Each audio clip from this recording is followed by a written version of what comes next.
Hello, welcome to Shonsky's Garage. Wanted to give you a tour of my new garage. Well, it's not so new anymore. I built it, well, I had it built a year ago, and just want to give a quick tour. The garage is 5,000 square feet, and it was the fourth one that was built in this little garage area, community, if you will.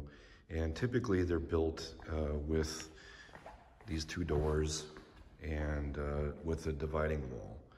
And I wanted something that was a little more to my liking in terms of the space I needed and the feel I wanted. So no center wall. Had this structure built over here in lieu of an office that would otherwise be in a corner. Typically they would be built with a sort of like an office area on each front corner. And so we have over here the bathroom on the right and the kitchen utility area and a little office area up front. And also needed then to have the ceiling constructed in order to have enough head clearance. And really, it's worked out rather well. I'm able to do virtually everything I need to do. Each of the units also come with these wall units that have air conditioning and heat, but then also, more importantly, we have the gas-fired heaters up on each corner, which really are what I depend on for the winter. Have never really turned on the air conditioning. It stays pretty cool in the summer. During the winter months, I keep it at 52 when I'm not here, and I turn it up to whatever I feel like I need to do if I'm having some folks over. Bring it up to 60 or otherwise 55 when I'm working on stuff in here.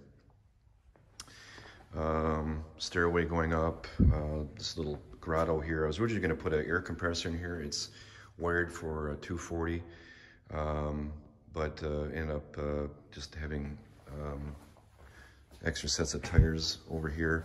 This is the bathroom, and the general contractor suggested a urinal, which I thought was a good idea because of the space. The space was really sort of dictated by the office, and that's, I believe it's, if I can try to remember, I think it's 13 feet, or is it 16 feet? I don't remember anymore.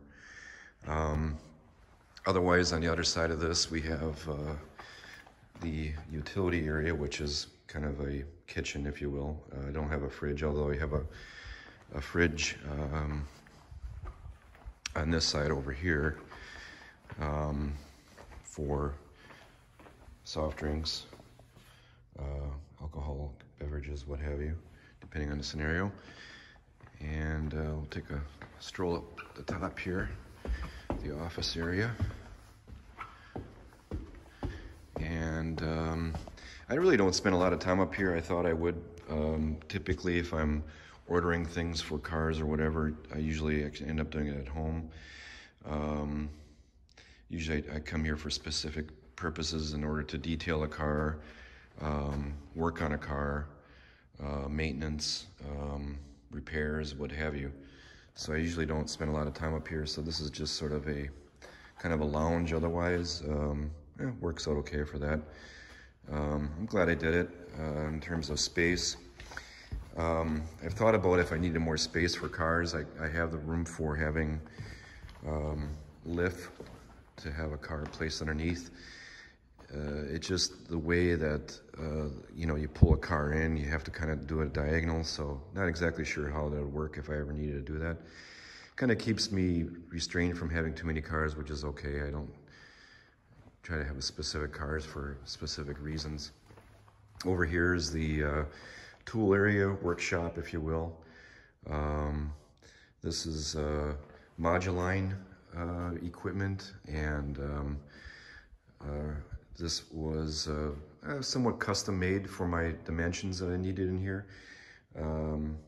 This was another space potentially for an air compressor. I also have that for 240. I really don't have the need for a huge air compressor in terms of a dual stage for painting. Typically I use it for certain air tools and for general tires and that type of thing. So I just have a portable one that I use.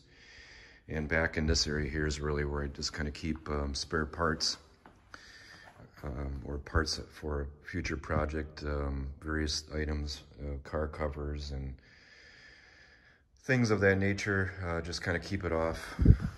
We have a door over here, kind of keep it out of sight. Really didn't want to do much in the way of pictures, although in the bathroom I do have some personal pictures, that type of thing, but I really wanted to kind of keep it a clean look, almost like a showroom. These panels, these are something that really happy with those. Those are acoustic panels, and order those from Amazon, and those have really worked out well. It's still a very hollow, as you can tell, area. And I've tried to really, those are acoustic panels over there as well, and throw carpets down here and there, because I as a sort of amateur audiophile, I do like to listen to music, and you know, you want to have some compression so it's not reverberating so much around everywhere. The two doors, I'm happy with that. I was actually thinking about doing one door, but it actually works out pretty well. I do have a car hauler that I park over here otherwise, or another car that is, it's 19 feet long. It's a Lincoln Mark V, and it's a rather long area, so it works out for that. And then these cars, which depending on what I'm doing, they can easily get in and out through that door. The lift is about where it really needs to be. I mean, I've thought about putting in a diagonal. You just have to maneuver it. Sometimes, depending on the car, it's almost easier to just simply push it into the position. Although if nothing's in, you know, if you have a clear shot from this garage, it's pretty straightforward to get it in there. That's about all this is a bend pack, 2-post lift, 10,000 GVW. So this is more than what I need. My heaviest car that I would have on there is the Lincoln. That's about 4,700 pounds. Maneuvering that in here is going to be interesting, to say the least. I've had every other car on the lift, and it all works out pretty well. Yeah, I typically try to have get-togethers with friends and families here in terms of you know, socializing, and but it's really kind of my place to hang out, and really my obsession with cars is sort of satisfied with all that. So all in all, I'm very happy with the layout. Of course, you never can have enough space for an obsession like cars, but this does seem to work out pretty well. Thank you.